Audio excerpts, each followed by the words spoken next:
Sekeres and Price for Wednesday, October 15th, 2025, and we're a presentation of Bet365, coming to you from the Pacific Toyota Dealer Studio here at the Historic Wall Center. Visit shoptoyota.ca or your local Pacific Toyota dealer today.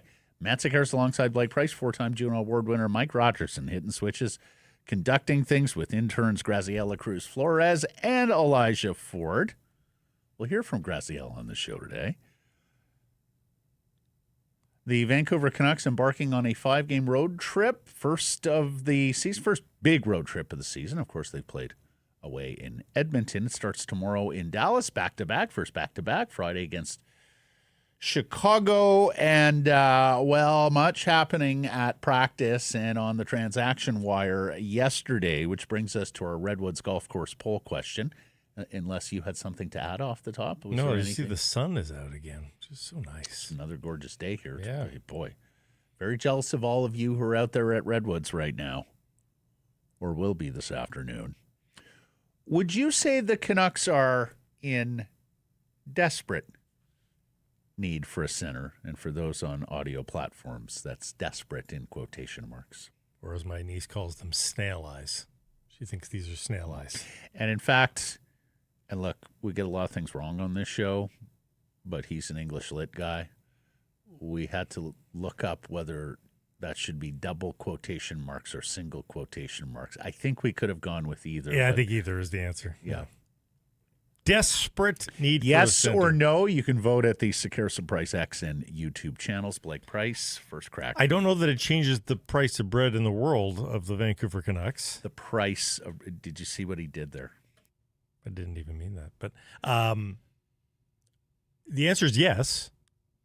But their desperation doesn't necessarily move the file here, Matt. Because if there's none available and doesn't feel like there are any available, then there's not a solution to the problem. But are they secretly in desperation mode? Yeah. Yeah, they are. Braeden Cootes was not the answer. Said this weeks ago. Earn has nothing to do with it. Oh, we're now dunking on that, are we? Oh, my God. Is that a dunk? I can hang on the rim if you like. That was a low-key dunk. I can hang on the rim if you like. That wasn't like one of those Dominique Wilkins, like windmill hang on the ring. That was more like a Clyde Drexler quick in transition dunk, but it was still a dunk. I don't think Max Sasson wins them the last 3 games. I don't think there's consequence to them having him, so let's not mistake that for that. But this was always going to be the way. He was not going to be here for the season. And now they have to address the NHL roster more pertinently. And again, Max Sasson isn't going to change the world here for the Vancouver Canucks. Is he incrementally better? Perhaps. But they have to address this at the NHL level with NHL talent. And I don't know how they're going to do that. So I would say a couple of things. When you look at the Corsi and the underlying stats for Braeden Cootes and his line, Max Sasson doesn't have to be incrementally better. He needs to be. That's right. Significantly better. But he can't be. He's an AHL player. Well, no, he's 25. He's not 18. He's played NHL games. Like, you can't have that Corsi hovering around 10 or 15. Like, tell me he's going to get it to at least 40, 45, be something close to a saw-off. I think that's a profound success. If he gets to 45% Corsi on the regular, I think that's a profound success. I think he's a profound upgrade.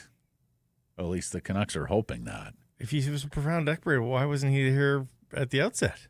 Because the kid earned it with a good preseason and good training camp. And then things got going for reals. And it became much more difficult. From the mouth of the old sage, Willie Desjardins. This ain't the development league. Yep. This is the get her done league. Yeah, Coach was right about that. It is the get her done league. Somebody's got to get her done. So you voted yes? Yeah. Okay. They are desperate. Are you a no? I'm a no. Whoa. I'm a no from a standpoint of consistency with my answer yesterday. It's only 3 games. Not concerned. 1 and 2 is not desperate. 1 and 3 is not desperate. 1 and 4 with a loss in Chicago gets me pretty close to, if not desperate. But you're conflating desperation for the season versus desperation of the second line center gig. Those are 2 different arguments to be made. Mm-hmm. Win-losses, to me, are part of the evidence. No. Second line center goes in the stew about it goes into the stew for sure. Competitiveness. Wins and losses is all that matters. Points do not matter. Like scoring points, standing points matter. Points matter less. They only matter insofar as are you winning or are you losing. No, but if the Canucks go out and nobody has a great season point-wise and nobody's on an all-star team or vying for postseason honors or things like that, but they're winning a hell of a lot of 1-0, 2-1, 3-2 games, that's all that matters. If the Canucks go 1 and 4 in 5 games and Elias Pettersson has 8 points in those 5, I'm not saying the Canucks are desperate for a center. I'm not saying that. I'm saying they got to do this better, that better. Well, I guess I would ask then what has caused them so much trouble? Why are they losing with Elias Pettersson? And if the answer is Filip Chytil is not holding down second line center, they don't have a third line center, or Ratu. But at least they'd have one, or Matt. Teddy Blueger. Do they have one right now? No, it's clear they need an upgrade there. We've entered more expensive not to territory that Rutherford predicted. Yes. But it's not quite desperate yet because you're 1 and 2. You win tomorrow night, even if your centers look terrible again, you're 2 and 2. It's fine. The record's fine. The situation at the center ice is not fine. But the situation is a subsection of the headline, the record. Well, as any coach will tell you, Matt, you can win games you don't deserve. That's right. And you're telling me that if they win a game that they don't deserve again, they're 2 and 2. You're feeling hunky dory about the process? No, don't put hunky dory in my mouth. I don't even. My family are hunkies. I don't want to. We're from Hungary, the Sakaris clan, and we're very seldomly dory. I would say clip it, but I don't even know what "don't put hunky dory in my mouth" could possibly mean. But okay. Mm-hmm.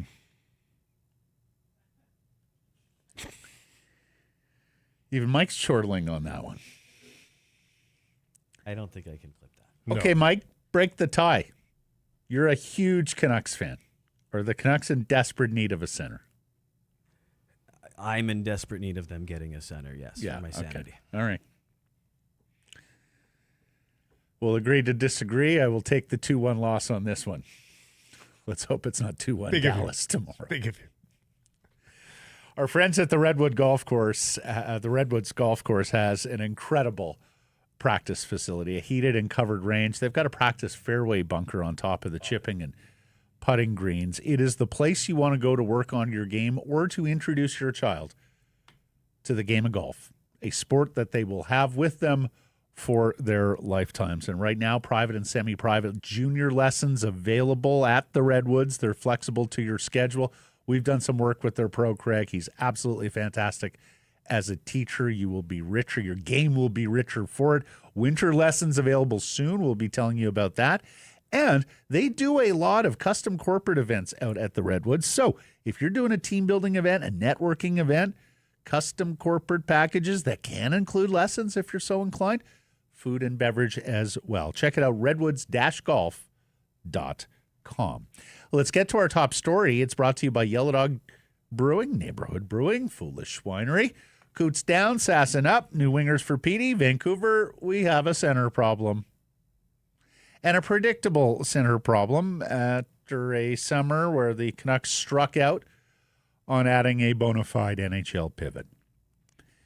Cootes played 3 games, averaged 10 minutes and 47 seconds, was a -2, and did not register a shot on goal. His line was getting dominated on puck possession, so he'll go back to junior to lead the Seattle Thunderbirds. Let's hope the NHL cameo didn't go to his head. Seems like he's got a pretty good... Yeah, I'm not too worried about that. And vie for a spot on a very competitive Canadian World Junior team. I hope he makes that team. I know it's a really uphill battle. It's a crowded room, But It is. I hope that this experience catapults him to that, though. It is an incredibly competitive Canadian World Junior team. He'll play as a winger. He'll play as a at winger. Center ice. Well, there are going to be a number of centermen who are going to have to play wing. For And they love to do that. Canadian They World love to Junior bring team. 6-7 centers there. So like I count 12 pretty darn good candidates at center ice. Some of them will play the wing. Now, some of them are in the NHL and not be available to Hockey Canada. Yep. But it is a long and illustrious list of Canadian World Junior center icemen that are eligible for this team. We'll go through more of it in the days and weeks to come. Well, you mentioned it with Frank Corrado today, but when we get Cam Robinson, Dave Hall, our prospects guys on, we will absolutely dig a little deeper into what Cootes is facing in these in the Canadian World Junior ranks. So here's head coach Adam Foote on sending the 18-year-old Braeden Cootes down to junior. Actually, after practice, we had a discussion with the staff, and we're going to reassign Cootesy to Seattle today, so he will not be on the road trip with us. But we're proud of what he's done. It's not been his play at all. He's a smart hockey player. We just think it's the right thing for his development. You know, this is going to be a condensed, long, heavy season. He's a guy that's really good with touches with the puck, and you know, we have a young team. We have a young team so it's hard to have a lot of support around him for his age at this moment. So I think it's the right thing for his development. I think that last part is telltale, Blake. Baines, Lekramaki, Mancini, EPD, Ratu, and Linus Karlsson, should he get in. We talked about it. Well, we've been talking about it for a week now. You have 6 players who have not even logged 80 NHL games, a full season's worth on Pretty this green. team. So I think that was telltale. I think that was wise from Foote. And, of course, management would be involved in that decision too, right? Like, that's not purely a head coaching decision unless the head coach goes to his GM and says, yeah, I got to get this 18-year-old off my team. I can't play with this 18-year-old. But I don't think it was that. I think it was a more holistic organizational decision, and I think a wise one. You gave him a chance. All through camp and preseason, Alvin and Foote talked about Braeden Cootes earning another day, earning another practice, earning another game. Through his first 3 games, he had not earned another game. So it was time in that regard, and I don't dispute he will be the better for it with his development continuing. I don't love Cootsy. Don't love Cootsy. I don't like it. Cootsy Sounds either. too cutesy. May I suggest when he comes back, Coos? I know we've got one in the media. We've got a Coos. I know. What's in the media? What about Coot? No. I don't think that works. Coots? That's his name. Maybe let's just call him by his name. There's a few names that have gone past it. Call me by my name. There are a few names that have come through the dressing room that sound nicknamey in and of themselves, and they never just leave it alone. Like, they never just say, we're going to call you Coots. Why don't they ever use the first name? Like Quinn, Huggy. Why not just Q? Yeah. In other sports, in other dressing rooms, he would be Q. But if his name was Kutsopski, they'd call him Coots. Mm-hmm. So but why not just stay with Coots? Or why not Bray? Just his first name. That sounds weird. Bray. So why don't they ever go with first names? BC could go initials, BC. Or are first names reserved for the absolute creme de la creme? Sid. Connor. Yeah, maybe. Mario. Sasson gets recalled after a good camp in preseason, and he scored twice in Abbotsford's first 2 AHL games this season. 25. He's played 29 NHL games all last year, registered 7 points. Foote saying Teddy Blueger won't be ready to play tomorrow, so Sasson could drop right in. And then there's Petey. Sigh. Foote talking about new line mates for tomorrow's game in Dallas, Evander Kane and Connor Garland, with Jake DeBrusk and Brock Besser getting a new assignment with Philip Hedl. No puck retriever on that top line as it was constructed for the first 3 games. no driver either. Canucks hoping Garland drives, Kane retrieves, or I should say Kane retrieves, Garland drives. Kane has 1 assist, 7 shots, 3 giveaways, is -2, playing 16.40 a night in his early days here with his hometown Vancouver Canucks. Here's head coach Adam Foote on the line combinations. Yeah, I mean, right now I'm leaning more towards going PD with like Garley and maybe Kane, we'll see, and Hedel with Bess, and then you got speed with DeBrusque. So something I'm thinking about, and moving forward, we'll see what happens. I thought Ratty did well with Sherwood, so we'll see if we might put O'Connor there as well. We'll see. That's a nice gift for Ratu to get a couple of decent wingers there as well, and they've shown some promise together as well. Here's what I don't get. That sound you just heard is from practice yesterday. Talking about Ratu with Sherwood and O'Connor. Okay. Here's the thing. The sound we just heard was after practice yesterday when they did not practice in any of those lines he just described. I was just going to get to this. So it's not a secret. Yeah. And if you're curious about that, this is your last chance to practice for some time. Well, honestly, Blake, Mike, can we bring up that super chat yesterday from Free PD EP40 fan? And for those of you on YouTube, our super chats are always available. Hit that button. Half proceeds going to the BC Mental Health Foundation. Was going to deal with this later, but let's bring it up now since you're on that tip. Free PD EP40 fan, time on ice is all over the map with Foote. Too much focus trying to get matchups, ? Most teams run wheels off the top 3 and use the 4th line sparingly. When you look at keeping Braeden Cootes, when you look at power play 1 construction with Evander Kane there instead of Jonathan Lekramaki, when you look at top line construction with no puck retriever, when you look at making the decision to send Cootes down but leaving him there to practice yesterday when it would have been more beneficial to bring Sasson up to practice, not to mention, as you just noted, Blake, if you're going to change the lines, why are you leaving them together for this practice? Like they won't. Jeff Pettersson was opining that he doesn't think they've got another practice for a week based on the way the schedule works. That's right. So we talked about it's going to be a learning curve for Adam Foote as well. This is his first time as an NHL head coach, and I think you take a look at what were that 5-6 elements that I've listed here about the way he has governed proceedings thus far, and I think with the passage of time and more experience in this role, Adam Foote would probably do a couple of those things differently. Yeah, I was absolutely stunned to hear that post practice. I'm thinking about so-and-so and so-and-so with PD. Really? Well, then how come they weren't there today? And I was having this thought yesterday as they put all that together. So maybe a beat slow there. In their most truthful moments, you'll get players that often complain about, hey, I just wish I could have practiced more with so. We were talking about Radim Verbata the other day, wishing that he had more time with the Twins before the season began. But often it can be. We've heard players say, I've been thrown around with a billion different guys. It'd be nice to get some consistency in practice with so-and-so. And I've never heard people say, I've practiced too much with so-and-so. Yeah, that's right. I have been overexposed with so-and-so. So if you're thinking about making this, like every second counts. They enjoy this.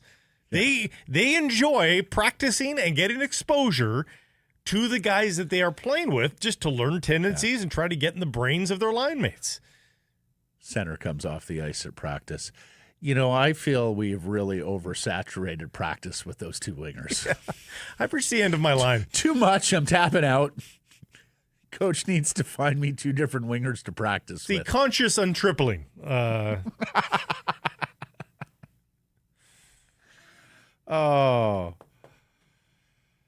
Okay, Elias. We have got to talk about Elias. Our intern Elijah came in last Monday after the NFL weekend and says, Matt, we have to have a conversation about Justin Herbert. And it's a conversation that nobody wants to have with regards to the underachieving Chargers quarterback. Kind of applies here to Elias Pettersson as well. It's It's a conversation no one wants to have right now, 3 games in, but here we are. Jeff says all the time we deal with the material provided by the club. And, well, the material provided by Elias Pettersson through 3 games, not so good. Not so good at all. He's got 1 point. He's playing nearly 16 minutes a night. He has 3 shots on goal, 1 per game.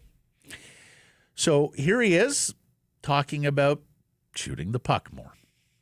I mean, I want 3 shots a game or even more. But maybe that's a reflection that we got to create a little more. I got to be better. And, but, yeah. Would you See, be? that's the sort of stuff that gets Elias in some trouble with the fans. The first part of that answer is fantastic. I want 3 shots a game or more. Yep, that's absolutely it. But the dismissive got to be better. Yeah. Yeah, I think that's his way. No, more I know than it's his his way, attitude. but Blake, it is a sort of nonchalant, dismissive way of, on the accountability side, that I think just gets him into trouble with Canucks fans. It's something that's changeable, you'd think. Like you could say, Yeah. oh, that's just the way he is. Oh, people can adjust those sorts of things, the messaging. Roberto Luongo completely changed Yeah. the way he dealt with media. Media as a conduit to fans, and it completely recast his image in this market. Go ahead. And I think it alleviated the pressure on him. It sure did. Like it never. It's It not sure about the feelings is. of the media. No one suggested Because that. he no longer were the walls up Yeah. and him feeling like he was speaking. That's the exercise. That's right. It's not about hurting The feelings. walls came No one- down a little bit, and Yeah. people are like, oh, he's just a regular guy. Oh, look at that. He's got a sense of humor. He's not, serious at every But it moment. exercises your demons a little bit. It does. Here's the question. I don't think we can do this in a poll question. A little bit too cumbersome, but we could do it someday. Are you okay at this point? And do you think Adam Foote is okay? If Elias Pettersson tries some shit and is unsuccessful, would you rather see Elias You're Pettersson talking about some fancy deeks at the blue line, or trying to split the D, toe drag a guy, trying to turn the corner on somebody and lean in? Oh my God, my world for him turning the corner, dropping the inside shoulder, and driving the net like Bo Horvat. But for used. now, my kingdom, Elias, just once. Before you get too excited, for now, 6 kilos heavier. assume he's unsuccessful. But you have to do it a bunch of I'm times. for him trying everything, Blake, and I think that Foote should give him license to try everything. Like, it's not like this has been a 1 or 2 game thing. It's been a season and a half, and it's getting off on the same wrong foot. So, no pun intended. I'm for Adam, completely liberating him. Like in kids' Elias, sports, try whatever you want for the next 3 games. in kids' sports, I tell them all the time. Like when they screw up in practice. Oh, sorry, coach. No, No. do it. Yeah. Do it. In practice is where you try that stuff out to begin with, to refine it. And even in games, and particularly early in the season, I'll tell them, guys, Because, Blake, try that. Could you imagine the market reaction if he, say, splits the D and scores a goal? Tries to walk a defenseman shoulder down, turns the corner, backhand top corner, toe drags a guy, completely undresses him, and scores. Can you imagine the reaction in this market? Matt, I will bring the bar down further. Can you imagine how alleviating it would be? If he tried for it him. twice in a period, if tomorrow night in the first period he tries 2 of those kinds of moves and is unsuccessful, I can guarantee you what the first intermission panel is talking about on TV and any other media. No, they're going to be talking about how, he showed some confidence. They're trying to do X. Yes. They're going to talk about it. Here's what I'd say, Blake. A Canucks focused panel would talk about that. Yes. If it's a national panel, Maybe less so. there will be a Lou Gazdic type go, you can't try that in the NHL. I mean, look, too fancy. Blah. No, but I'm with you. He's a creative player. He's a creative mind. He's a creative person, as we've come to learn and got to see a whole lot more in his early days when he was sharing more of his life on social, although his new wife seems to be sharing some things on social. So for me, when we talk about hockey players struggling, typically some old school hockey guy comes in with the keep the game simple, get back to basics, get pucks deep, good short passes. We need a baseball. For me, I think he's the antidote. I think we need a baseball mentality. You know who gets paid in baseball? The guy hitting 220 with 30 home runs and 85 RBI. They don't care that he's only hitting the ball, the scoring object he's hitting, 1 out of 5 times, because they're going to bet that on that one time, it's something great. Mm-hmm. Completely changed from when we were kids, but that's what it is now. Like all the Dominican players say, you can't walk off the island. I may have a great batting eye as a 16-year-old, but if I'm not barreling the ball from time to time, no one's signing me. So go hit a home run. That's right. 1 out of 5. Go do it. That's right. We have bad news. Calendar time is undefeated, Matt, which means we're down to the final throes of Dogtoberfest at Yellow Dog. It's sad. Means at the tasting room in Penticton, the Dogtoberfest menu will be coming down soon. Means out of Port Moody, the Fabulous Brews, Stein holding competitions, all coming to a conclusion within days. Don't miss out. Dogtoberfest finishes October 17th. Now, I missed what Foote said there about the Atu-Ratu line. I was going to say that one line that isn't changing or shouldn't change, or at least not out of ineffectiveness, is Kiefer Sherwood's line. Let's bring up this graphic here. Look at where this line of Atu-Ratu between Archdeep Bains and Kiefer Sherwood. And he said maybe O'Connor there instead of Bains, but we'll see what he decides. Okay. Yeah. But, I mean, that's it's stupidly early. We all know that. But that's hanging in pretty good territory as the 7th best line in the NHL right now in terms of expected goals. It's not going to finish that way. Nobody thinks that. But that's a very good start for Ratu, Sherwood, and Bains. And, of course, Sherwood in particular has had a fantastic start to the season. Let me ask you this. Is it time to elevate Kiefer Sherwood? Could he be a heater for Elias or one of the top lines? And if so, like where would you play him? Well, I mean, if it was purely merit-based, the top line for the Vancouver Canucks is Sherwood, Hedl, Garland, is it not?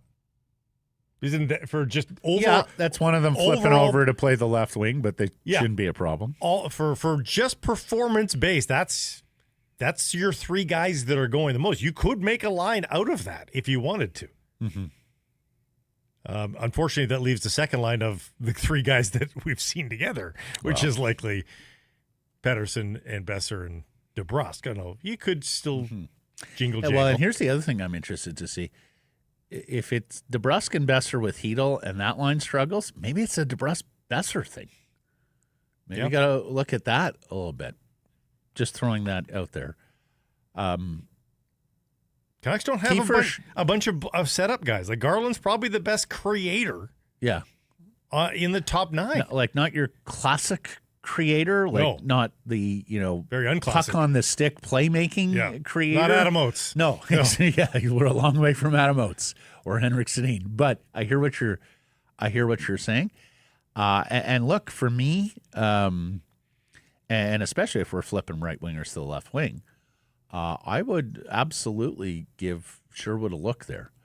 Like, Evander's on a short leash for me here, Blake. If he is getting this top line duty, or whatever line you want to call it, with Pettersson and with Garland, like if he's not giving them the element that they need there, then I'm trying Sherwood there in a heartbeat. Mm-hmm.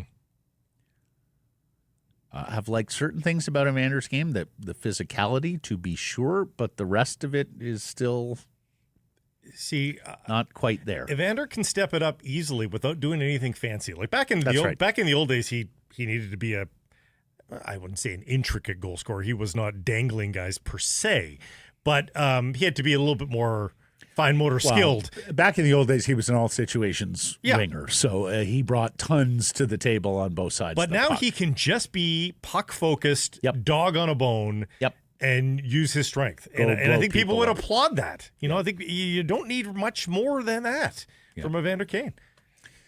Pierre-Olivier Joseph practiced yesterday. If they were to activate him, that would require a corresponding roster move. He's on IR. Derek Forbert did not practice yesterday, but he is going to travel as the Canucks embark on this 5-game trip starting in Dallas tomorrow, Chicago on Friday. And then it's a very interesting turn on the weekend, a 9:30 a.m. Sunday game in Washington, everybody. So hockey and breakfast on Sunday morning.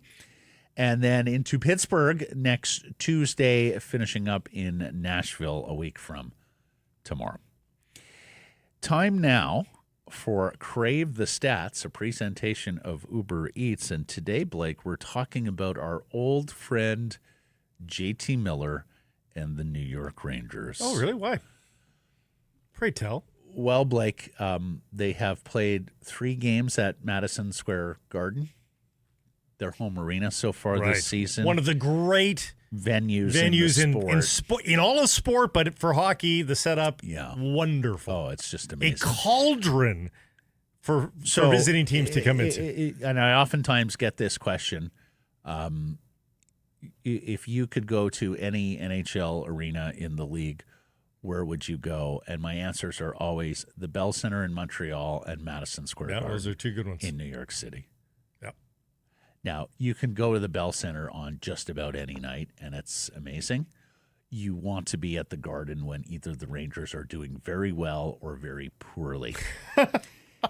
If you go to the Garden on a night in a year when the Rangers are doing poorly, particularly the higher up you sit in the Garden, I assure you, your vocabulary will expand. Exactly. Yes. You are going to hear some things in just chef's kiss accents. Words New together York accents. Words together that you didn't think could go together, but they'll make it. I mean, your ribs will be sore because you and your partner will be elbowing each other like, did you hear that? Did you hear that? So, yeah, it's New York. They're going to share their thoughts and feelings. And the Rangers don't have a goal on home ice in 3 games. And no NHL team has ever been that futile offensively. Just don't bring it up with JT Miller. Mm-hmm.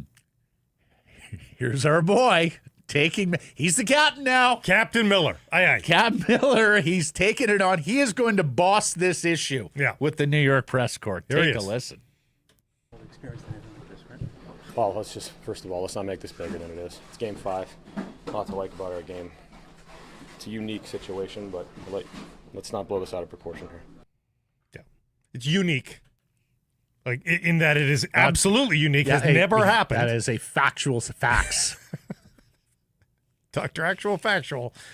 First of all, let's not blow this out of proportion. Okay.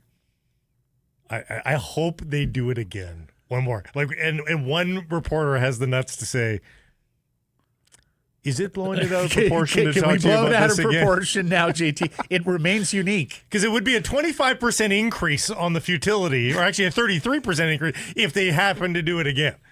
That seems large. Do you think he might be taking it personally?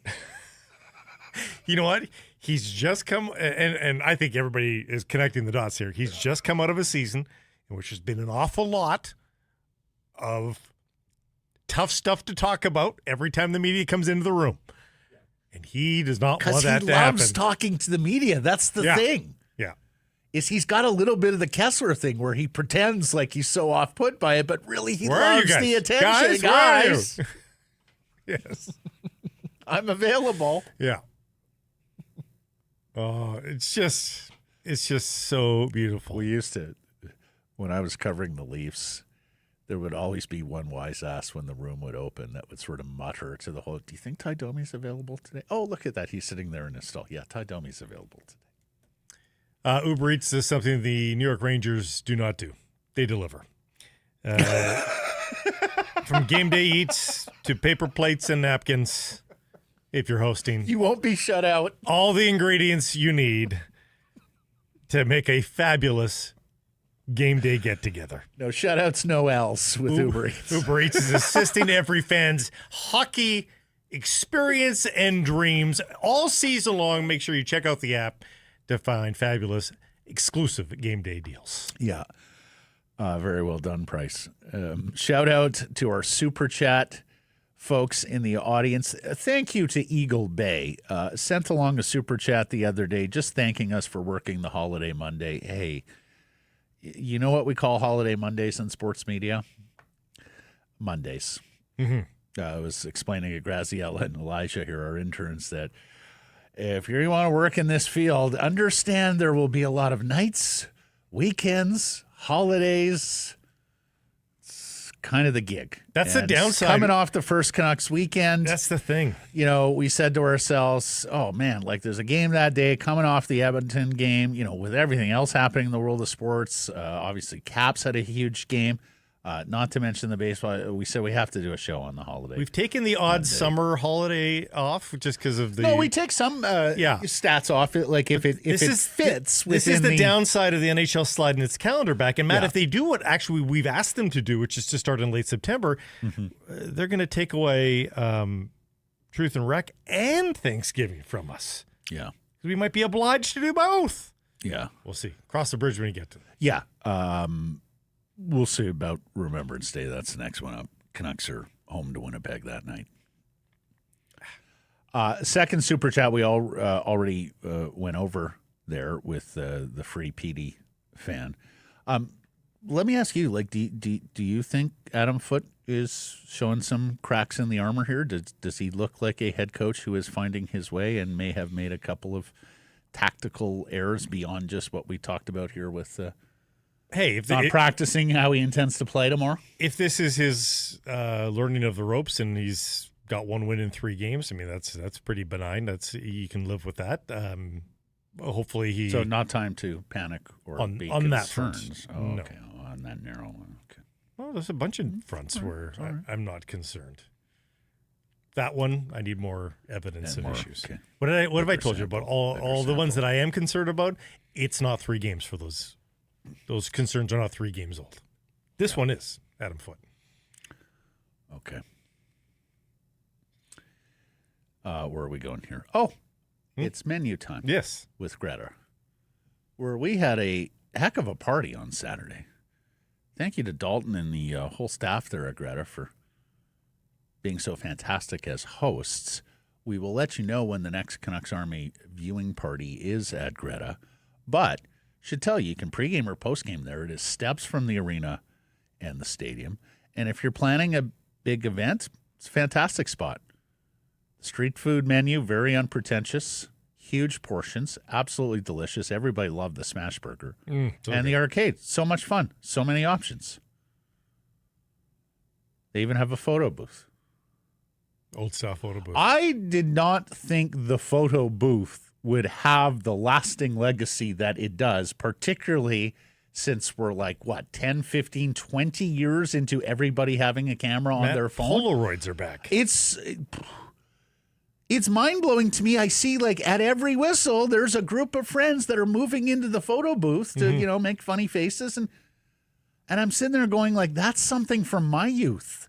Remember that photo booth? How one is that session enduring? we did? And we were just like, Oh, I remember barely fitting into that photo booth. So anyways, the photo booth, it's a thing at Greta. Check it out. For more info, book your event. Greta, 50 West Cordova. Let the games begin. We'll talk to Frank Corrado today.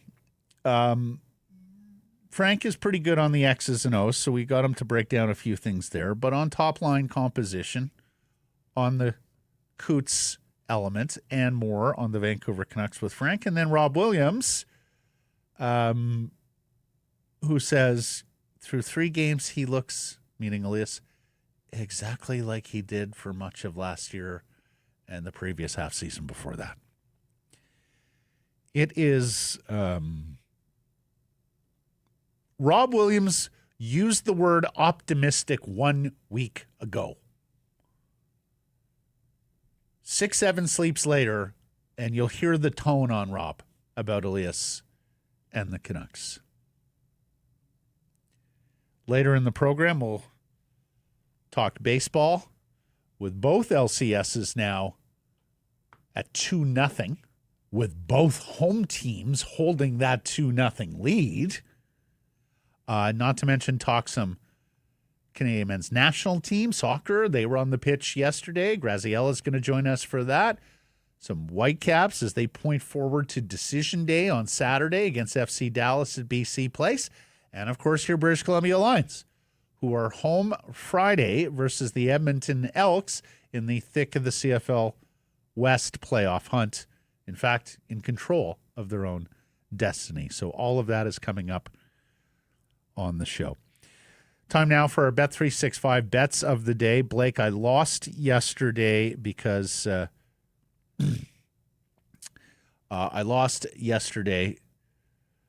so we're going to give you first run here. I did win with my Dodgers bet. I was taking candy from a baby. You have now infected me that I forget what my Bet365 bet of the day is. Love this. Each and every day. And yes, I was on a goal for 10. And I'm like a vault. Remember it every single time. Stop. I'm a vault. Stop. I'm ashamed to admit this. Mm-hmm. I'm going to go with one of your pet peeve bets. An under? Yep. Tomorrow. Canucks. Dallas. Because you have no more faith. 5 goals or less gets me the under. Is like 3-2 game? Like that would seem like a best case scenario for me. Mm-hmm. Plus 100 on an under for 5.5.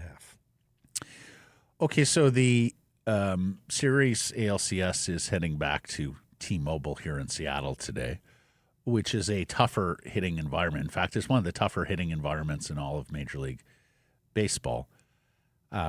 So the inclination would be, especially with pitchers like Kirby on the mound, to think this would be a low-scoring game. But here's what I keep looking at, Blake. Well, 2 things, really. I don't think the Blue Jays bats have quite come out yet. I think Seattle is a good hitting environment for them because they tend to be more a bat to ball. Let's get the job done with singles, doubles, sacrifices, and that sort of thing. And then secondly, if you listen to any kind of sports talk, baseball talk, invariably you will get one of the hosts or analysts talking about how volatile bullpens are. This Seattle bullpen, when you include the 10 innings they had to pitch in that deciding Game 5 against Detroit, and then the 9 scoreless innings they have pitched against the Blue Jays through 2 games in this series, has gone 19 innings, allowing 1 run.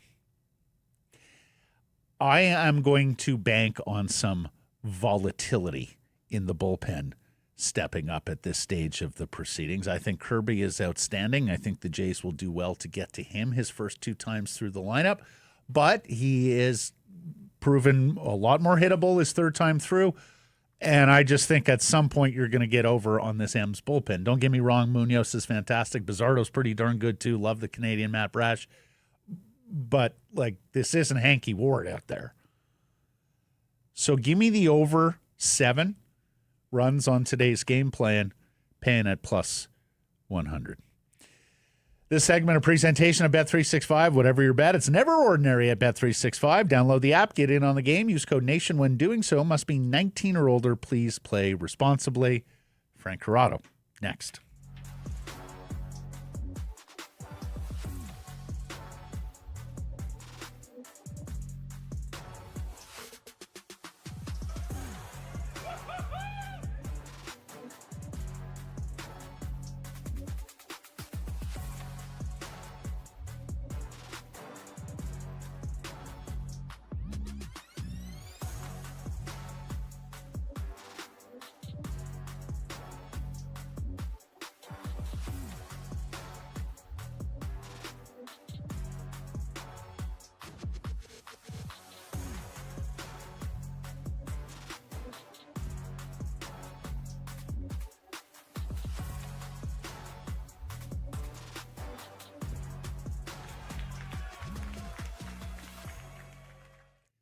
Carson Price from the Historic Wall Center. This segment brought to you by your Pacific Toyota dealers who want to remind you, maybe they have to unveil to you, the Toyota Prius plug-in hybrid. And if it's been a while since you checked in on the Prius these days, the groundbreaking hybrid vehicle in North America, well, now's the time to check back in.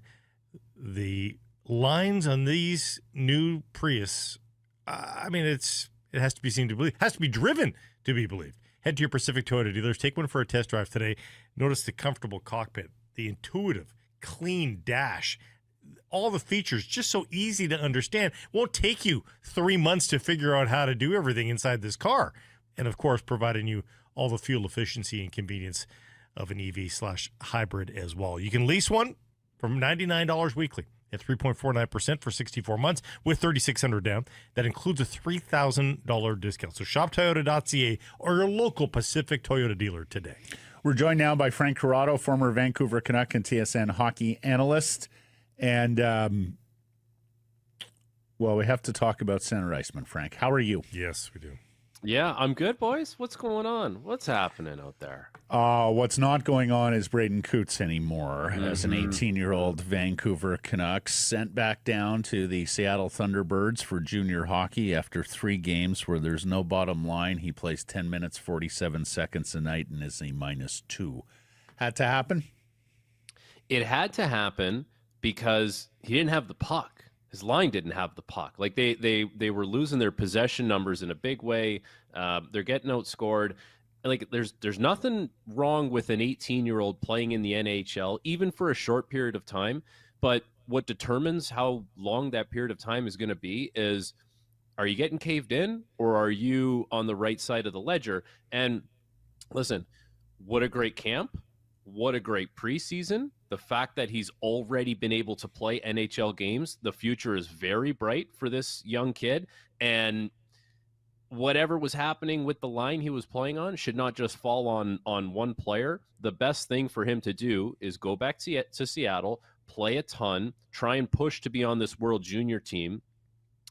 Because, there's guys who are up in the NHL right now who might stay up there all season long, which opens the door for someone like that to step in and potentially be on that team. But it had to happen, but give the kid a lot of credit. Like that's a good camp and then some for a young kid to maybe knock the door down a little sooner as far as making his NHL debut than we would have thought. And we've been saying next year the world opens up to him because next year he doesn't have to go back to junior. He can go to the AHL under the new 19-year-old exception rule there. So it's a pill to swallow for this year. But then next year, the Canucks are really in the driver's seat, having him either with the big club or down the road in Abbey. See, I find that interesting though, Blake, because okay, let's say you can't get ice time at the NHL level. That's fine. Chances are it has to do with not necessarily the speed, although the speed is more significant, the strength of everyone, how strong everyone is on pucks, how hard it is to get it back when you don't have it. So then for a junior guy, how much of that truly changes for you if you get placed in the AHL as a 19-year-old? Because this is happening. Teams are going to have the option to do it. But is it really going to be that much better for you?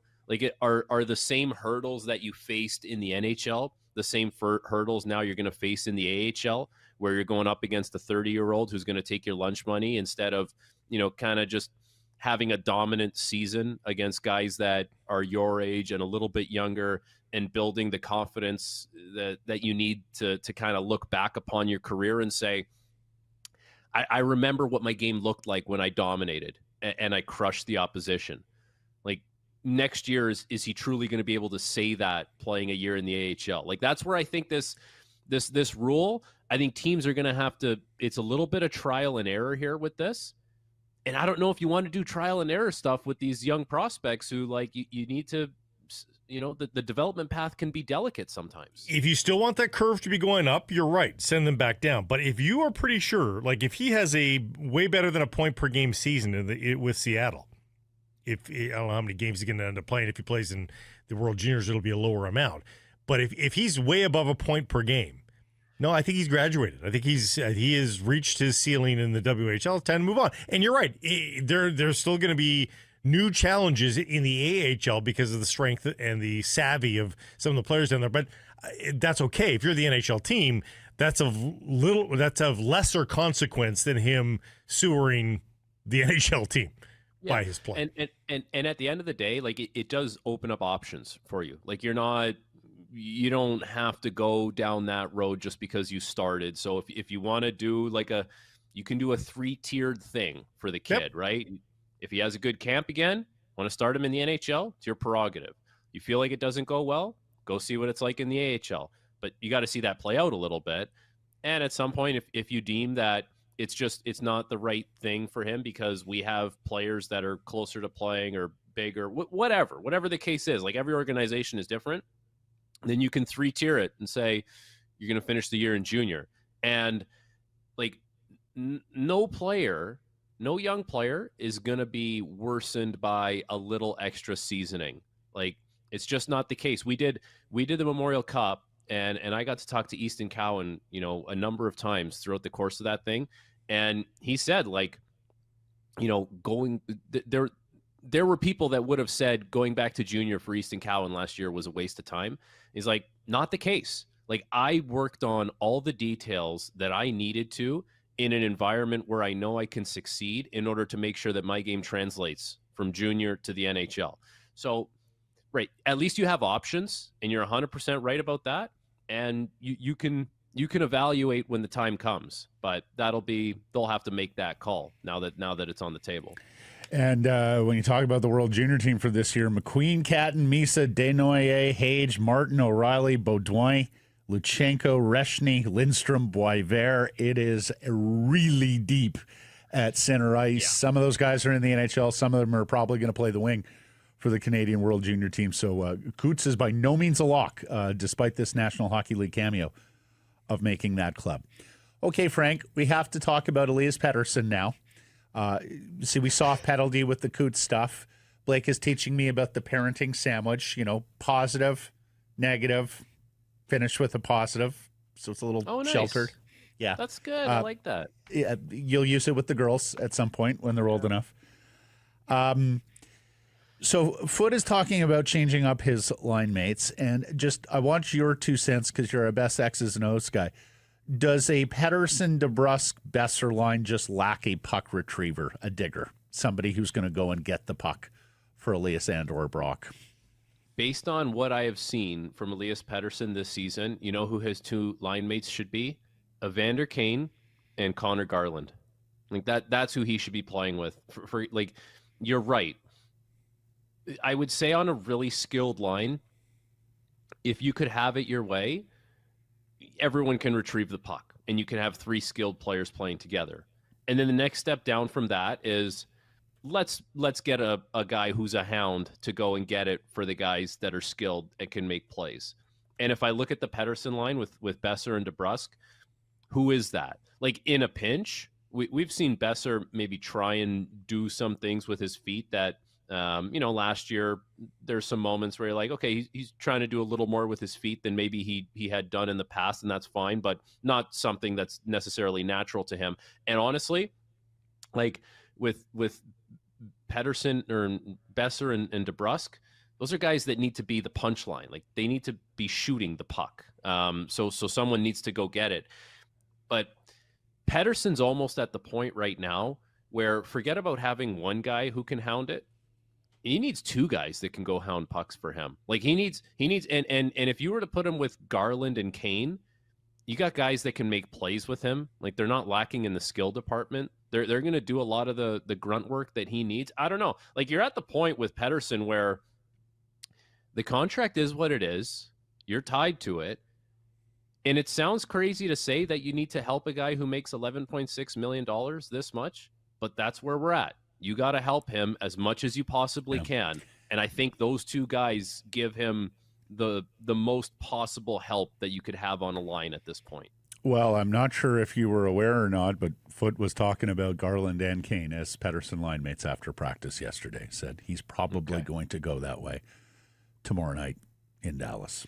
And as you said, like, are we mourning the loss of the guy that we thought would be the driver of a line, the guy that made others around him better? Do you think that can still come back to Elias Pettersson, where he's the kingmaker rather than looking for one? Well, he's got if he's going to be the kingmaker, it's because he's got the puck and he's got to get it somehow. Like, and I just don't see that. You know, the extra gear is still. It's just it never was like a really significant extra gear, and it's certainly not the case right now. Where he's going to make people better is when he's making plays. And I think he's at the point where, you know, he needs other people to make him better at this point. Like that's the flat out reality. And it's not a great reality, but that's where we're at. And it's early into the year. And I can honestly say that for the whole team right now in Vancouver. Like I do get the sense in the market right now that there's a little bit of like, oh no, here we go again, sky is falling type narrative building.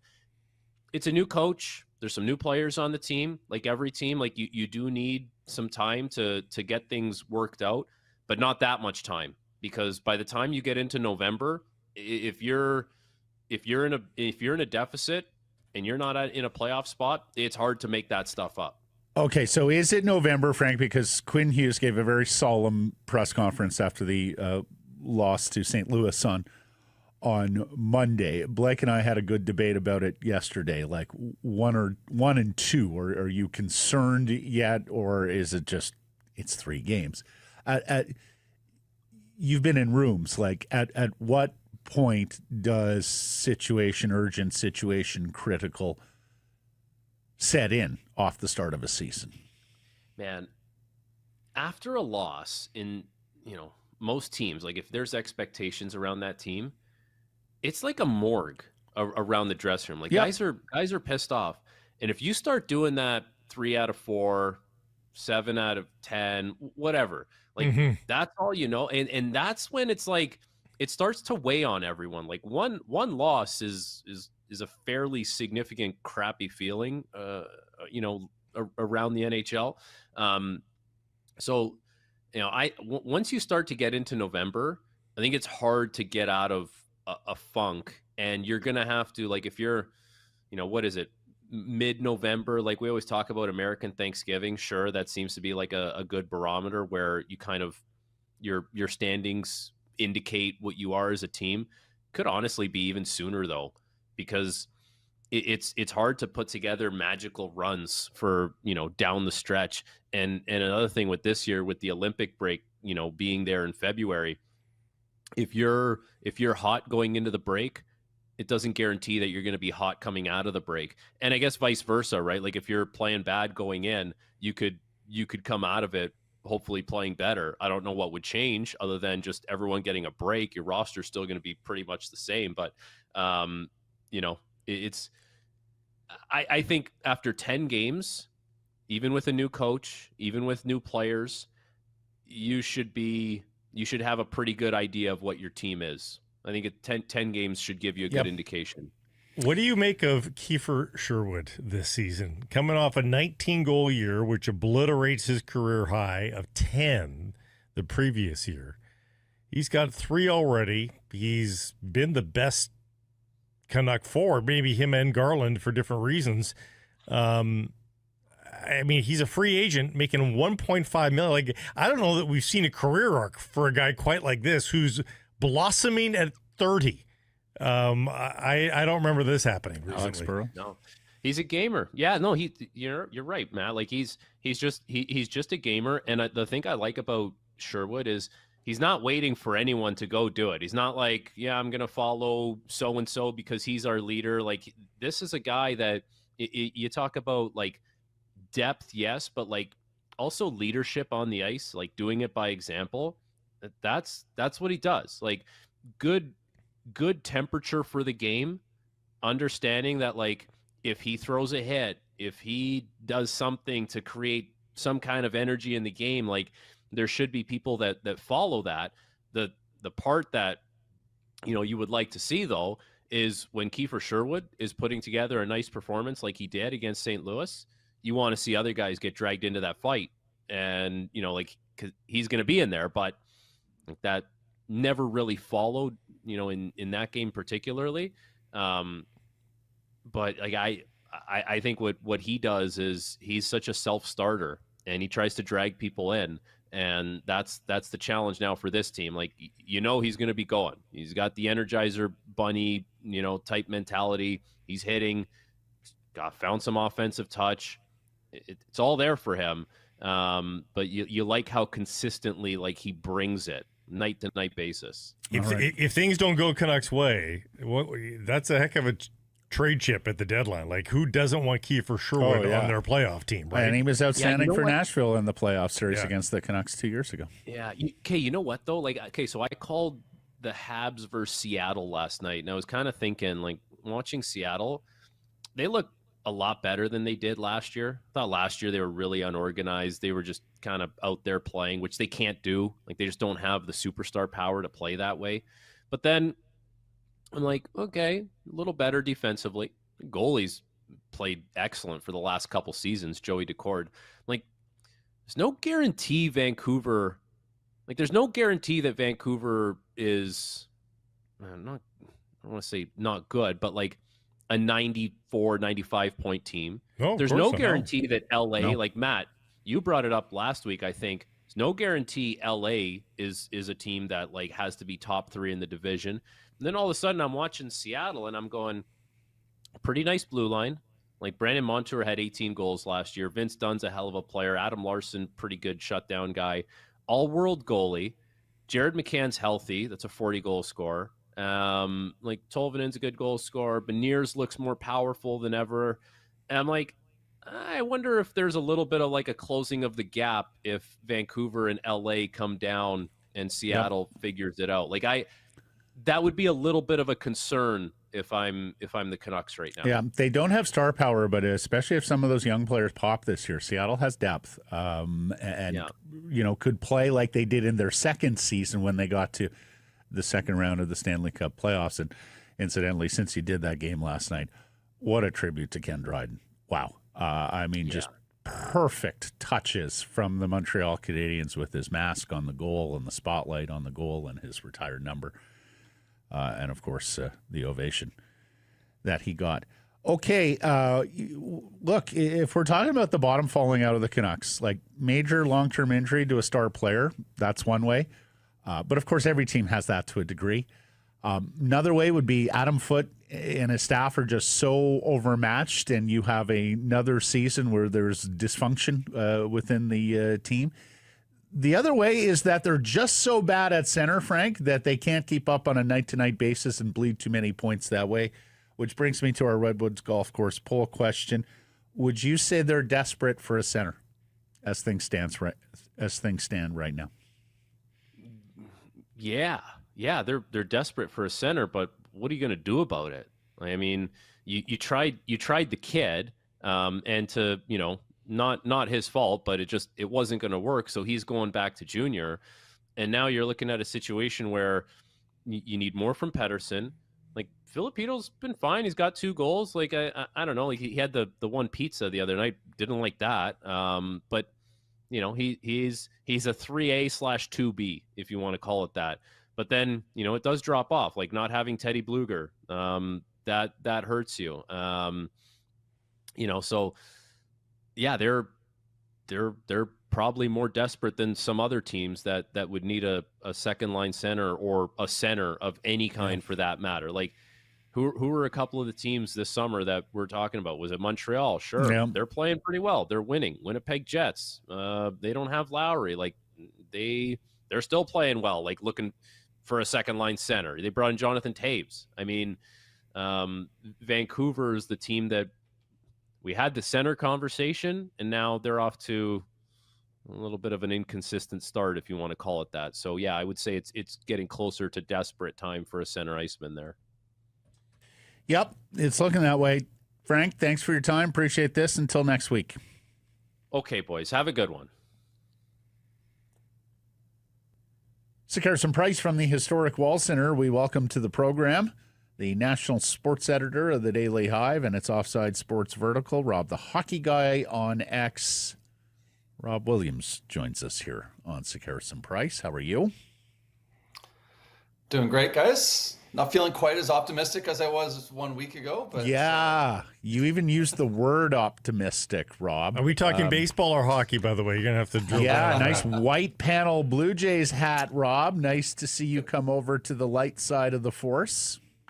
I had to show my support here. I have a Mariners hat as well. That's my second team. I don't hate the Mariners like Mariners fans in BC hate the Blue Jays. It's true.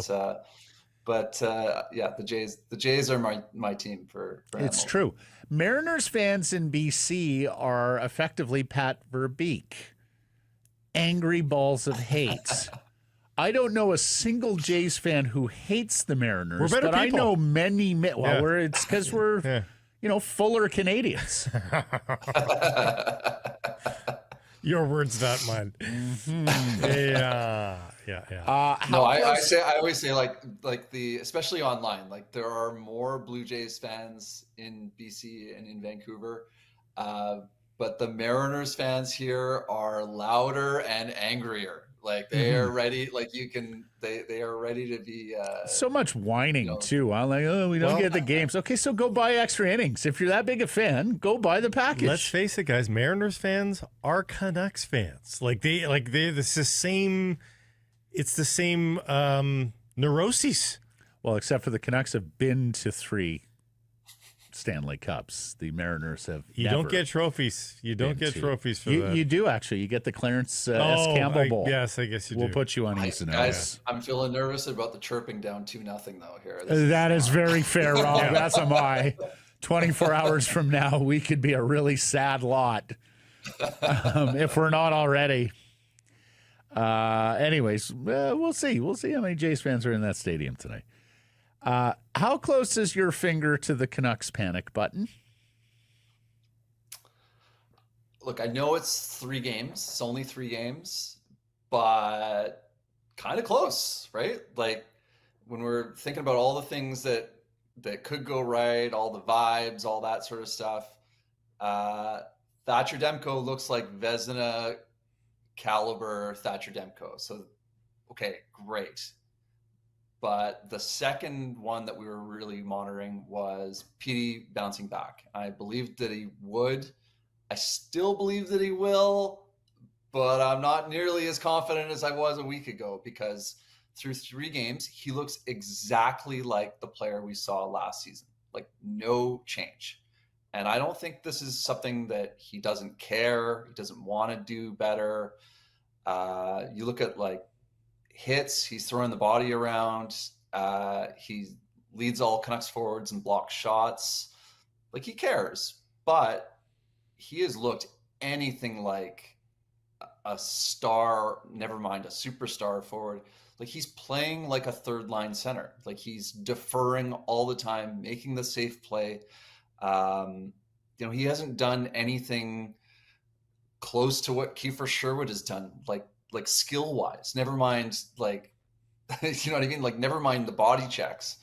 Imagine if PD had scored a breakaway goal like Kiefer Sherwood did the other night. You know, busting out every move in the book before putting in the net. The city would be thrilled by that. So if he could just get to Kiefer Sherwood levels, we'd be happy. But he's so far away from that right now.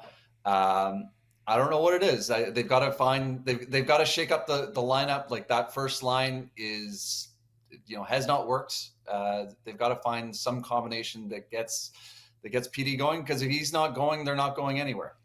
Bro, Botch used to say, "Bro, do your deeks." I'm worried for Canucks fans that he can't do his deeks anymore. That it's not about willingness or confidence even. I'm worried that the handles are lost, the fast twitch is lost for him to actually even pull it off, Rob.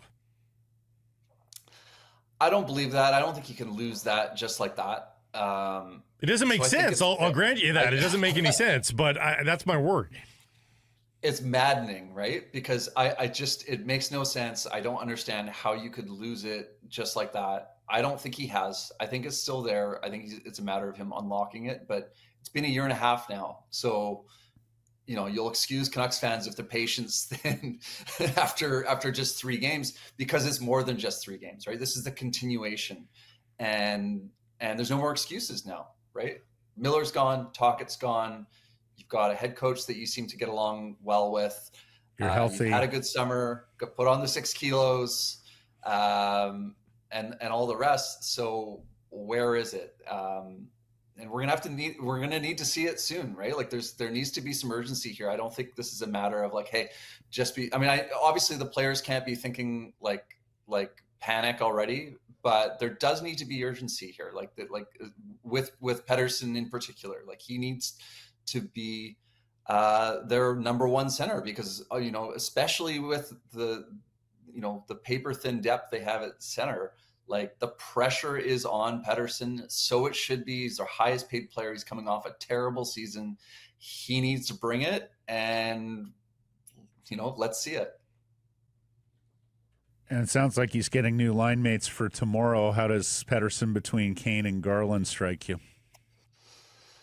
Yeah, I think Garland's the right guy for that, for Pettersson, right? Like he's an engine that can get him going. He's also a playmaker. Pettersson was just one even strength shot through 3 games, 3 shots at all strengths through 3 games. Just not going to cut it, right? So find a guy that can that I think he's played well with in the past. I think that works. And then adding Kane, who I think we've seen some peaks and valleys in Kane's game so far. That pinch when he was covering for the defenseman in the last game that directly led to an odd man rush, I think was awful. He's also thrown some massive body checks. He's got a good hard shot. So I do think that makes some sense. Again, with having a playmaker like Garland. PD's also a playmaker when he's on. So I think that could work as well. So yeah, it makes some sense to me. I was wondering about, Kiefer Sherwood as well. Like, could that be a guy? Why not just throw Garland and Sherwood and throw them the 2 guys that are going and put Pettersson between those 2, maybe. But I do think that Kane is a player that I think he needs to be a complementary piece with 2 guys that can play. Like I think the line they had him on to begin with Cootes and Lekaramaki was not really the right fit, right? Like I think he's a guy that's played with skilled players. He's been a star in this league before.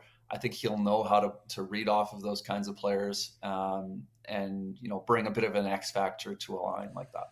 Yeah, and having Pettersson with DeBrusk and Besser off the hop is one of several things that hasn't worked out just yet for rookie head coach Adam Foote. Rob, you were looking at the new head coach and some of the things that he's already done, and we've found some whiffs there. Explain. Yeah, I think back to Rick Tocchet's first full season as head coach, and it seemed like every move he made worked, right? Like every little thing just kind of fit. And Adam Foote's very early. I liked the decision to put Pettersson with DeBrusk and Besser. Like that was the line that I thought made the most sense coming into this season. Put your most established wingers that have played with PD before, and make that a line and play them all throughout preseason together. Like let them develop some chemistry together. Let them work on that. I was totally in favor of that. But boy, has it not worked, right? So, that's a miss, right? That was a miss for me. That was a miss for Foote. Like we're in the same boat on that. Braeden Cootes, I was surprised that he made the team. Great. Had some nice moments in preseason, but how many times have we seen that before? I think that's something that they probably should have known better, and they should have kept Max Sasson instead. So they've, credit to them. They've quickly corrected that, but I think it was probably a little foolish to think that Cootes was ready for prime time, like particularly when you don't have the center depth, right? So I think those are two whiffs right off the hop. I think Evander Kane on PP1. I mean, that does not like maybe he can fit on PP1, but not in the JT Miller spot on the left flank. Like that's just not a spot for him. I think that's looked completely awful right off the hop. On the power play, for me, Connor Garland's the guy that should be in that spot, and if it's not Garland, Brock Besser to have a one-timer on that wing. But yeah, so there's been more whiffs, I think, than hits so far for Adam Foote in terms of his deployment with his team so far. He does have a get out of jail free card for all of this, though, Rob. He doesn't want this get out of jail free card, but he does have one. They're just not a good enough team, and that no matter what he does there, he's not going to unlock it. Like there is no panacea here where he just discovers paradise because of the right combination. Like it's quite possible this team is just not good enough. Honestly, the key to all this, and I don't want to put undue pressure on him, but the key to all of this is Elias Pettersson. Like you need to at least be a one-line team, right? Like at least be that. And I Canucks have been a playoff team with that. Canucks have been a playoff team in their history many a times, being a one-line team. Absolutely. Yes. I mean, think of the Lotto line before. Like, just have one line that's going. If you could just have that and have great goaltending, have a very good defense, and cobble together three other lines, they could make the playoffs with that. Yep. But it's going to be really hard to make the playoffs if they have three third lines. Oh, never mind four third lines, right? Mm-hmm. Like I was going to say a second line and three third lines, but like so far it's like they have four third lines, and that's just not going to cut it. It's up to PD. Like Besser and DeBrusk, we know those guys are complementary players, very nice complementary players. They're not going to drive a line. You need Pettersson to drive a line. I think Garland we see can do that on a secondary role, right? Like, but I mean, it's Pettersson. That's the guy right now that they need to be a star for them. He cannot just be making smart plays, being a good two-way player. That's Teddy Blueger's role. Pettersson needs to be a star. Right. So brings us to the Redwoods Golf Course poll question. Would you say they're desperate for a center, Rob? Yes, but at what cost, right? I think they need at least another, like, I'm really surprised that they didn't add just another guy, at least even if it was just a third line center.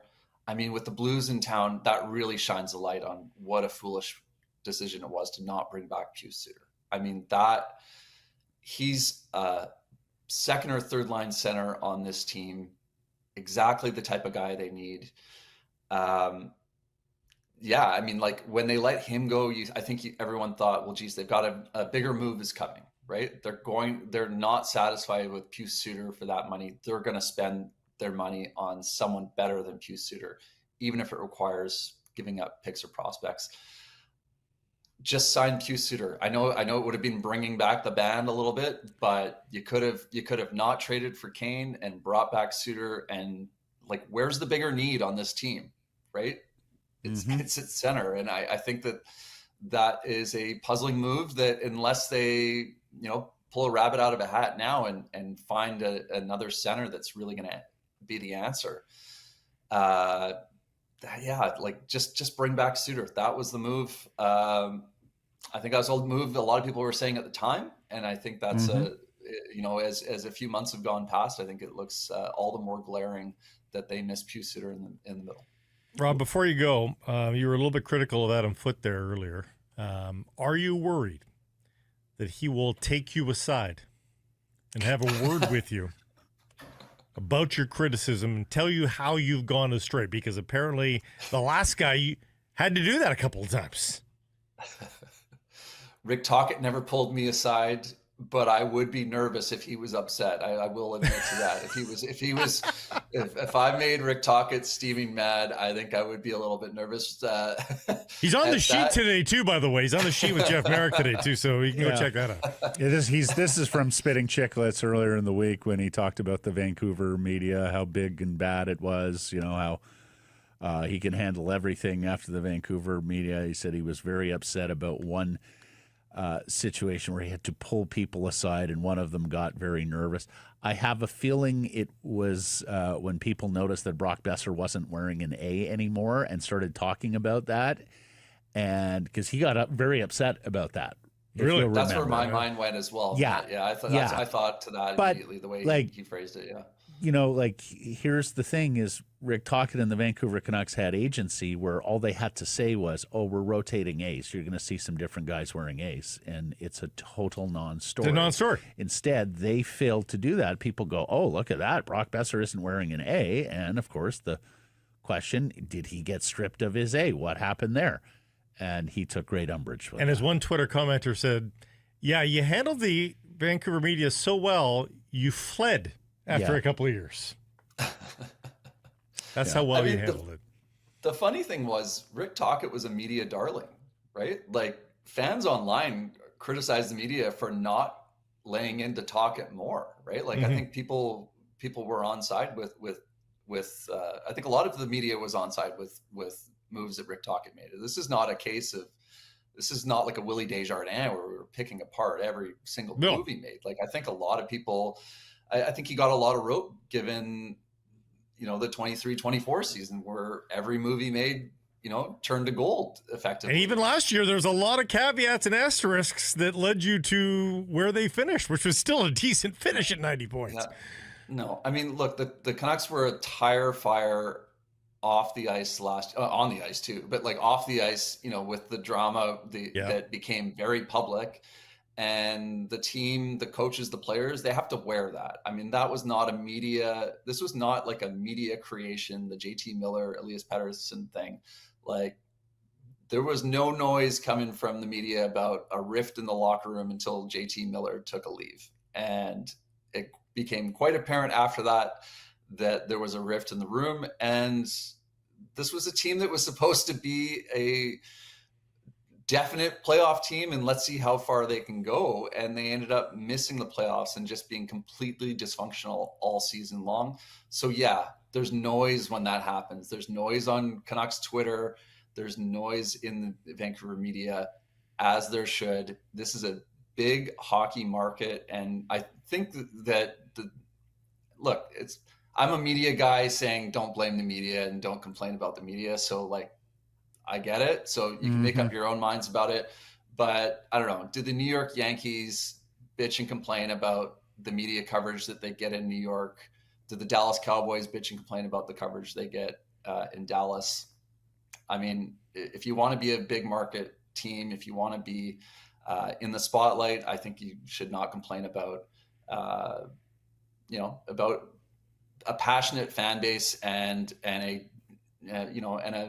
media that cares about the team, right? There's a lot of interest in this team in Vancouver.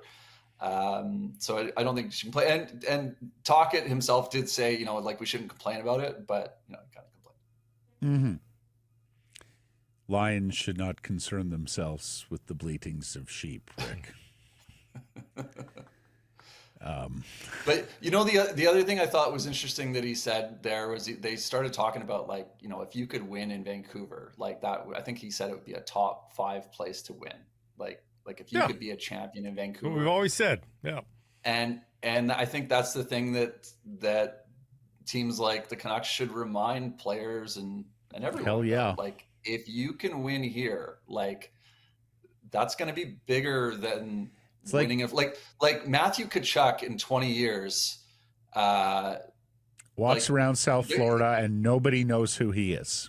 Yeah, he's gonna have to pay for his own drinks in South Florida. You win a Stanley Cup in Vancouver, you'll be a god here forever. The captain will have a statue outside holding up that cup. No, it would be like if you were a member of that first Red Sox team to break through, or a member of that first Cubs team to break through. right? Like that is how you would be regarded by an entire province. I'll correct Rick. It's the number one place.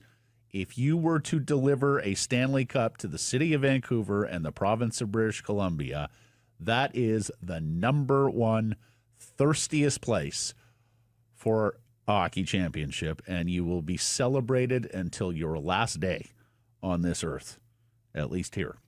And you could make the argument that it's Toronto after their drought, but they've got the Jays, they've got the Raptors, they are a split audience, and they do have cups. Like you have to be a certain age, but there are there are Stanley Cup banners that hang in that arena, and there are none here.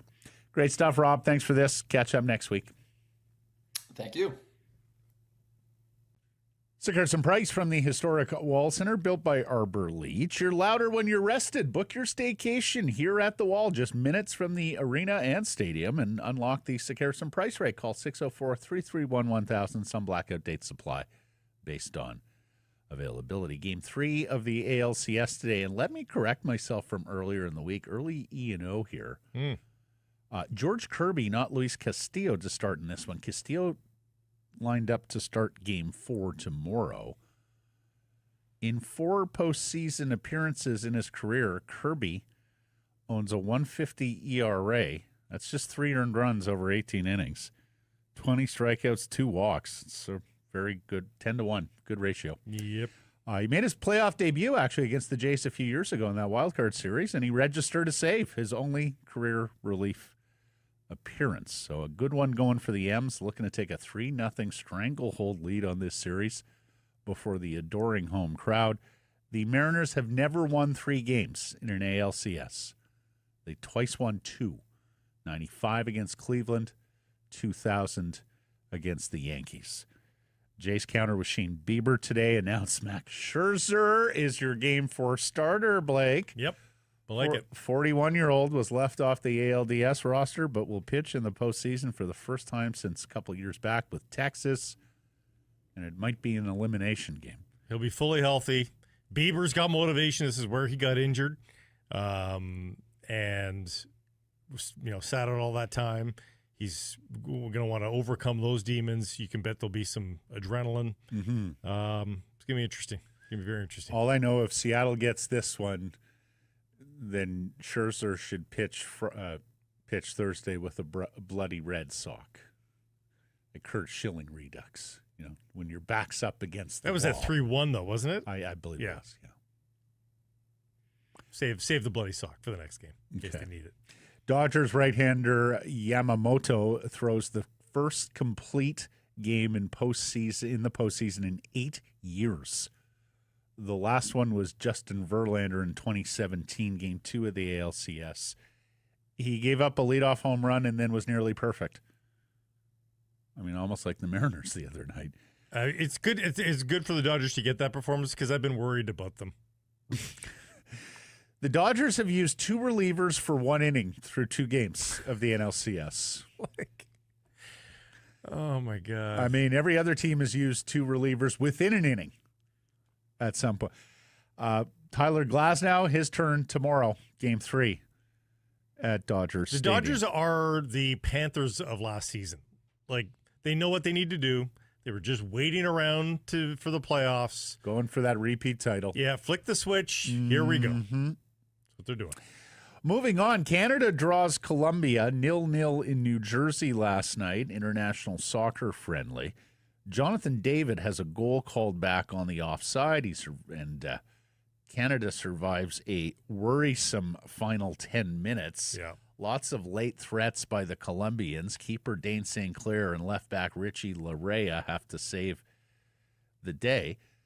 Joining us now to discuss, she's been interning with us for the last few weeks from BCIT. Graciela Cruz Flores is a big footy fan. Hello, welcome. Thank you for all your hard work over the last few weeks. Hi, I'm happy to be here, and thank you for allowing me to be up here. Did you stay awake for the duration of the game yesterday? There was 10 total shots taken, 2 total shots on goal. How did you make it through? I made it through with food. I have to Yeah, be honest. yeah, that's so good. That's the only Food way. keeps you awake. That's the only way. It's the only way to keep you awake. But other than that, I felt like it was an exciting game for the most part. I think Canada just needed to they showed glimpses of potential in play more collectively, closing up their lines and cutting down on unnecessary fouls is what they need to work on. But other than that, they felt pretty good. A lot of emotion. These South American teams, we saw this in the Copa, they muck it up. They roll around. Richie Larea gets a yellow card 10 minutes in. I am a little bit worried about Larea's behavior because he gets sucked into this stuff too early, don't you think?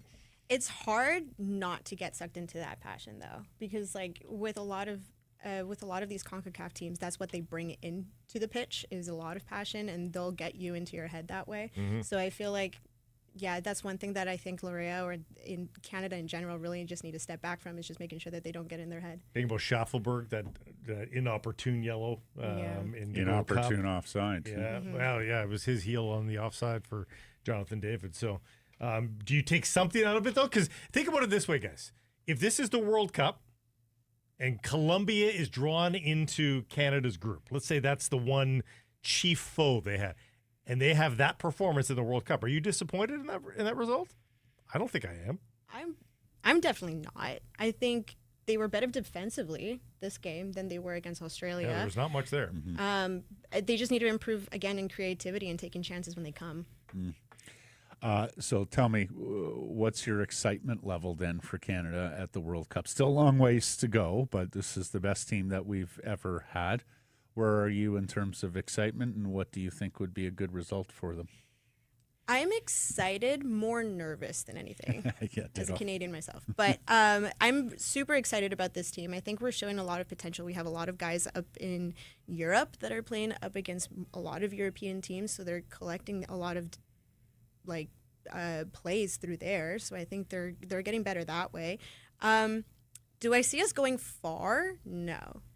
Have to get out of the group stage, though, right? Yeah, I see ourselves going at least quarterfinals, and it's going to be a heavy quarterfinals. Wow. So it'll be like maybe a really close penalty shootout. That's my hope, but we'll see. Canada and penalties. What could possibly go wrong? We got keepers. You We never have know. keepers. You never know. We have keepers, and St. Clair's shown off. So Yeah. No doubt.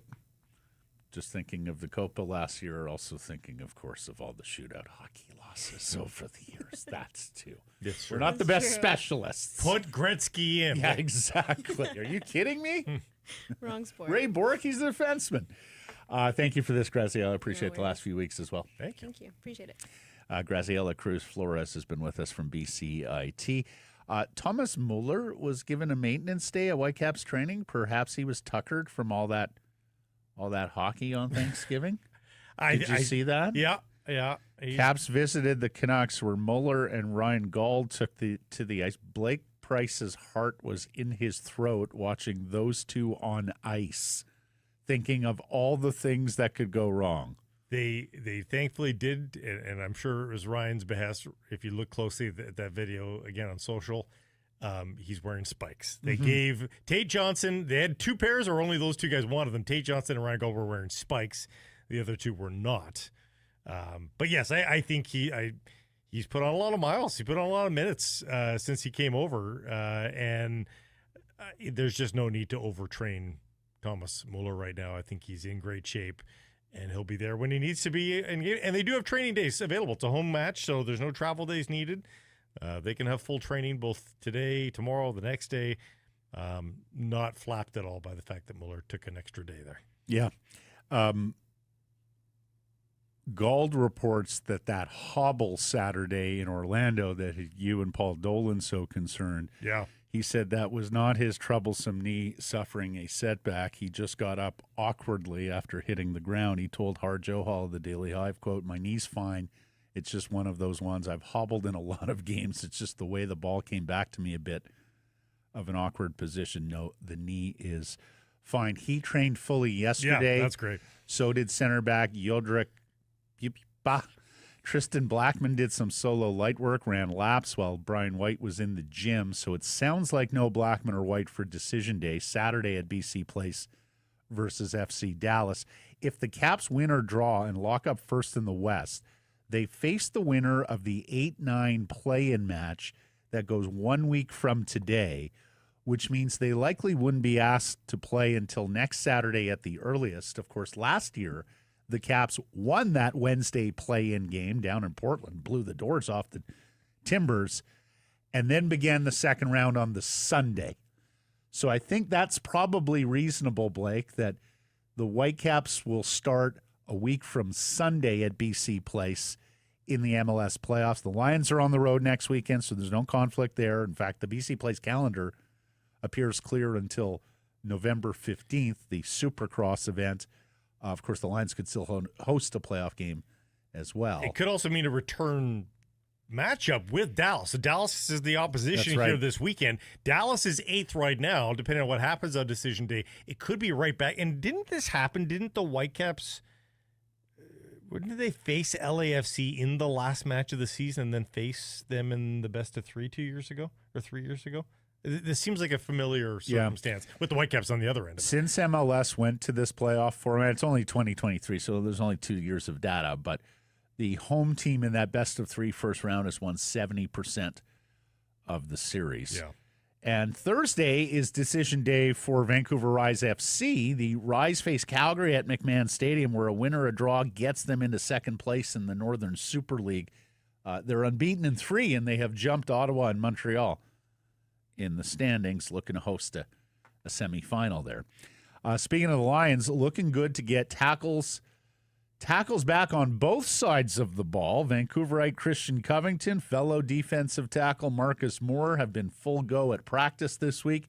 So has offensive tackle Dejon Allen, wide receiver Jermaine Jackson. Jarrell Broxton continues to be limited at practice, same as defensive back Gary Peters. The Lions control their own destiny, can host the West Semi with 2 victories, home Friday versus Edmonton and next week in Saskatchewan.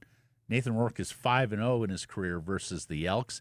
Edmonton fighting for its playoff life as it loses a head-to-head tiebreaker versus Winnipeg. They're 1 game behind the Bombers right now for the final postseason berth. An Edmonton loss would clinch their arch rivals, the Calgary Stampeders, a playoff spot. Rourke continues his MOP campaign. Mathieu Betts leads the league, 14 sacks, seeking a second career CFL Most Outstanding Defensive Player award. Yeah, the Lions could be a thing on CFL Awards night.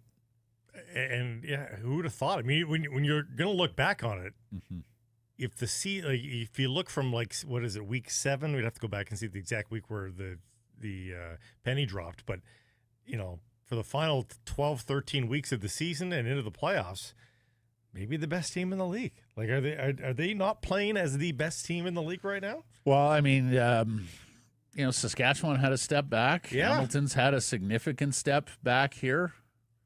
I mean, they're right there, and it's the CFL, as we know. You get hot at the right time, it can carry you through. Yep. We've seen 500 teams and even sub-500 teams go on runs, win 2-3 games, Remember the 5-1 Lions? Win a Grey Cup. Was that 2 years ago? Last year?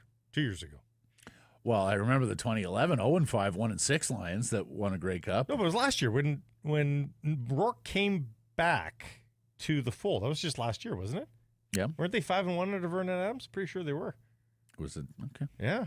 Check it out. 5-1 Lions last year. Might have been.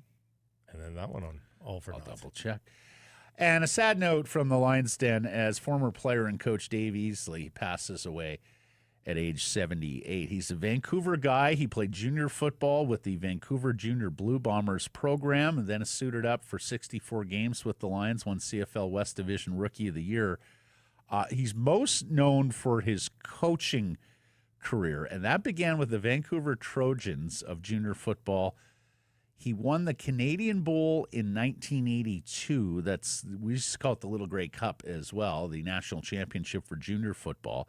Then he joined Frank Smith's staff at UBC, where they won a Vanier Cup in 1986. And boy, it's got to be very sad for that 86 Thunderbirds team. They've lost 2 of their coaches here in the last 2 weeks. He matriculated to the CFL, won a Grey Cup with the Argos in 1991, and that made him the first coach, and Blake, to my knowledge, the only coach who has won championships at the Canadian Junior, Canadian Intercollegiate, and Canadian Professional levels of football. He was the Lions special teams coordinator from 93 to 99, so he's a part of that 94 Lions Grey Cup team as well.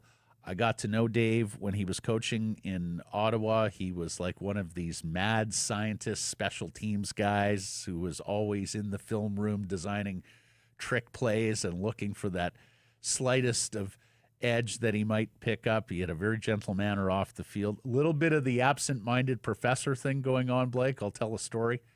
I think it was year 2 or 3 I was covering his teams. I asked to speak to him after a practice. They had to go pull him out of the film room. He comes walking out. He goes, "Oh, hey, Mark, you wanted to talk to me?"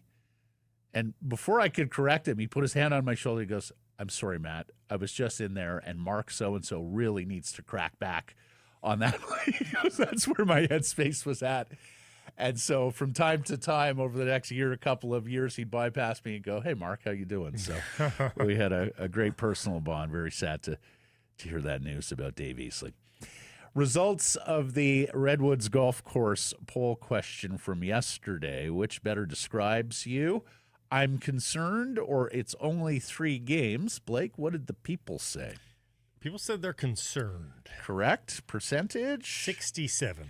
70%. Not bad. Fatty High Pants. It's quite a handle. Yeah.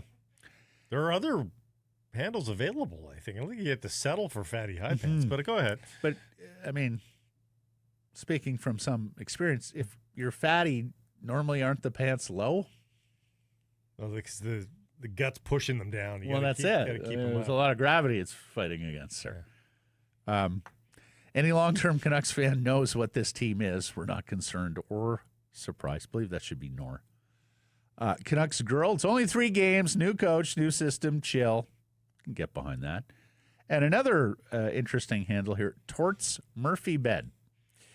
If it looked like the Canucks were at least in it over the last couple of games, I would say it's only 3 games. Lots of time to turn around, of course, but the lack of compete is definitely concerning. Yeah, the lack of a good loss there is mildly concerning for sure. A good loss. Yeah. Just listen to JT Miller. There's good losses. Yeah. Fair enough. I do not have an error or an omission from yesterday's program other than what I corrected on the Mariners starter. So unless Blake has something to self-report or something that's in the inbox, or if Yerke's messaged, then we're going to move right along here and say thank you for joining us. Appreciate you spending some time connecting with the program. Still nothing? No, nothing. Please do subscribe to all our assorted channels, YouTube, and wherever you get your podcasts. Follow on social, X, Insta, Facebook, TikTok, YouTube, Blue Sky. Live on many of those platforms, noon Pacific time, weekdays. And, of course, support the community sponsors you hear us talking about. Keep it local.